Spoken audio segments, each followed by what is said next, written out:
मुंबईतल्या केईएम रुग्णालयात रुग्णांना मोफत औषधांसाठी प्रयत्न केले जातील अशी माहिती उपमुख्यमंत्री एकनाथ शिंदे यांनी दिली।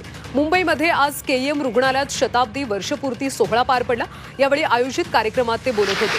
वाढत्या रुग्णसंख्येमुळे रुग्णालयावर येणारा ताण कमी करण्यासाठी नव्या इमारतीचा आणि रुग्णांच्या नातेवाईकांची गैरसोय टाळण्यासाठीचा प्रस्ताव दिल्याचं शिंदे म्हणाले।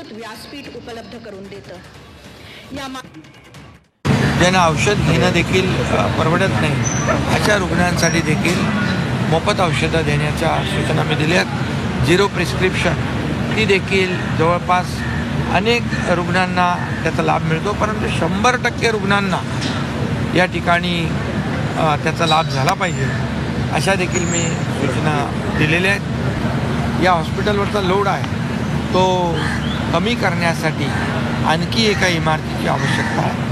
त्यामुळे आयुष्मान शताब्दी टॉवर या ठिकाणी उभा करण्याच्या मी सूचना आयुक्तांना दिलेल्या आहेत। नातेवाईकांची जी काही गैरसोय होते आहे त्या नातेवाईकांसाठी देखील थांबण्याची एक जागा निर्माण करण्याचं देखील या ठिकाणी सूचना केली आहे।